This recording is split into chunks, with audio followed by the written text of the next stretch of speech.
Assalamualaikum warahmatullahi wabarakatuh. Perkenalkan, kami dari kelompok 2 kelas 12 IPA 3 akan mempresentasikan hasil proyek 6 biologi yaitu bioteknologi dengan guru pembimbing yaitu Ibu Yuyu.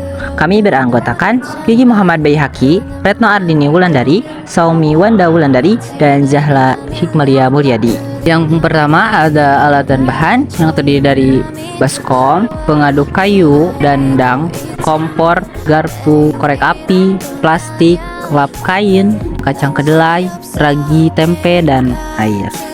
Selanjutnya ada langkah kerja yaitu cuci kedelai sampai bersih kurang lebih 2-3 kali pencucian.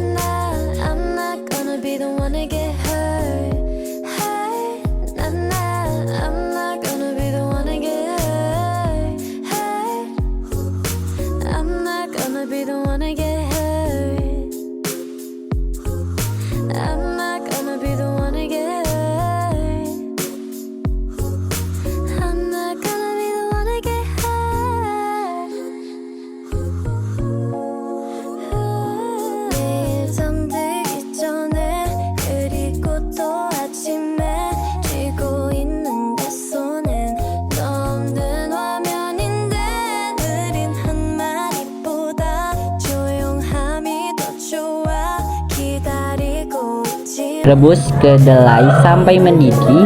Setelah mendidih langsung matikan apinya.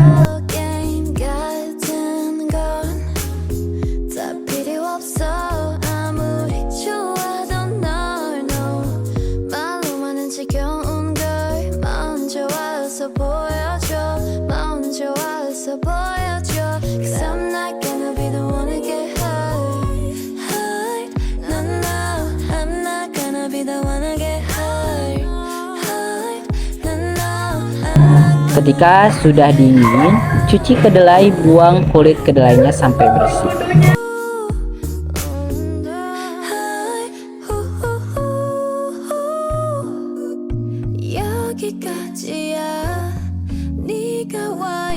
Cuci sampai kulitnya mengelupas dan buang seluruh kulit kedelainya.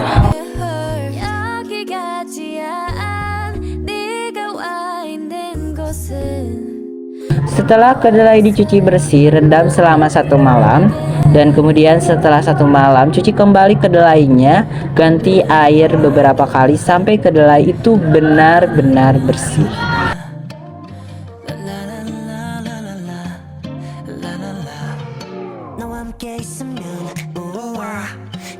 Rebus kembali kedelai yang telah dicuci bersih tadi sekitar 40 menit atau sampai kedelainya matang.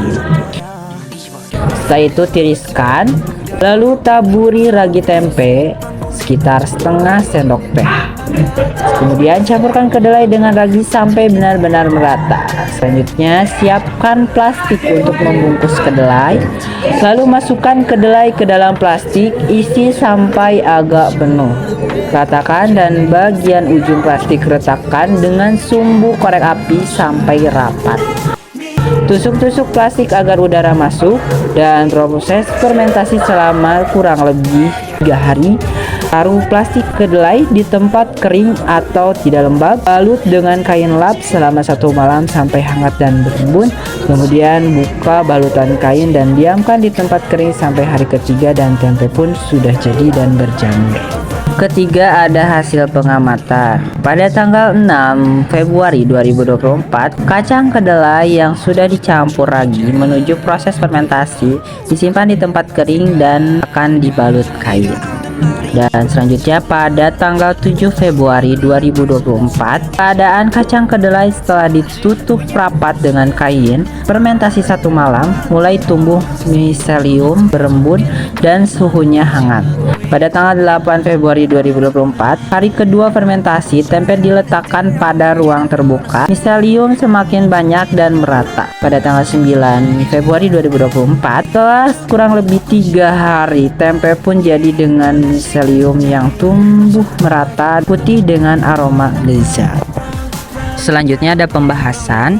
Tempe merupakan makanan yang terbuat dari biji kedelai atau beberapa bahan lain yang diproses melalui fermentasi dari apa yang secara umum dikenal sebagai ragi tempe. Lewat proses fermentasi ini, biji kedelai mengalami proses penguraian menjadi senyawa sederhana sehingga mudah dicerna. Proses pembuatan tempe dapat terbilang membutuhkan waktu yang cukup lama, hingga diperoleh hasil jadi tempe. Waktu yang dibutuhkan yaitu minimal 24 jam dan maksimal 72 jam. Lamanya proses pembuatan tempe karena proses fermentasi akan berlangsung baik dan cepat bila dibantu dengan kondisi suhu yang optimal, jumlah ragi yang tepat, dan pH yang asam kurang lebih 4-5. Proses pembuatan tempe menggunakan bahan kacang kedelai berjalan dengan baik di mana hampir seluruh tempe kedelai yang dibuat berhasil, yakni memiliki aroma lembut seperti jamur yang berasal dari aroma miselium kapang bercampur dengan aroma lezat dari asam amino bebas dan miselium yang tumbuh baik, berwarna putih juga merata. Dari beberapa hipotesis berhasilnya pembuatan tempe tersebut disebabkan karena kualitas kacang kedelai yang baik. Selain itu karena pemberian ragi yang cukup merata, dan pada saat pemberian ragi, kacang kedelai sudah dalam keadaan agak kering. Pemberian lubang-lubang pada plastik juga bertujuan agar udara masuk, serta tempat penyimpanan atau cara penyimpanan yang baik di mana produk ditumpuk dan dibalut dengan kain sehingga menghasilkan udara yang hangat bagi proses fermentasi hari pertama. Setelah 1 malam dibalut kain, tempe pun disimpan di ruang terbuka namun kering untuk mencegah kebusukan. Menginjak 3 hari, tempe pun jadi. Yang kelima, ada faktor-faktor yang mempengaruhi tahapan pembuatan dan manfaat tempe. Pertama, ada faktor-faktor yang mempengaruhi keberhasilan pembuatan tempe, yaitu suhu, banyaknya ragi yang diberikan, kandungan air yang diperas harus benar-benar berkurang sampai kering, dan yang terakhir, kesterilan alat dan bahan. Yang kedua, ada tahapan pembuatan tempe secara garis besar. Penghilangan kotoran, soltasi, dan penghilangan kulit. Selanjutnya perendaman, proses perebusan, pengeringan, inokulasi, pengemasan, inkubasi atau fermentasi. Yang ketiga, ada manfaat tempe, yaitu untuk sumber nutrisi seperti protein, enzim, lemak, vitamin, dan mineral. Yang terakhir, mencegah berbagai penyakit seperti diabetes, serangan jantung atau stroke, osteoporosis, diare, kanker, dan anemia. Terakhir, ada kesimpulan. Dapat disimpulkan dari proses pembuatan tempe adalah pada proses kita menggunakan bahan utama kacang kedelai, di mana kedelai tersebut yang akan dicampur dengan ragi dan jamur Rhizopus orzae. Selama proses pembuatannya, tempe disimpan ke dalam suhu ruangan. Dari percobaan ini juga dapat disimpulkan bahwa tempe sangat tergantung dari hasil fermentasi, jenis bahan utama atau substratnya yaitu kedelai, mikroba yang aktif, dan kondisi di sekelilingnya yang mempengaruhi pertumbuhan dan metabolisme mikroba tersebut. Dan dengan hal ini dapat dikatakan bahwa pengolahan kedelai hingga menjadi tempe sesuai dengan hasil akhir yang diinginkan. Sekian presentasi dari kami, semoga bermanfaat. Terima kasih. Wassalamualaikum warahmatullahi wabarakatuh.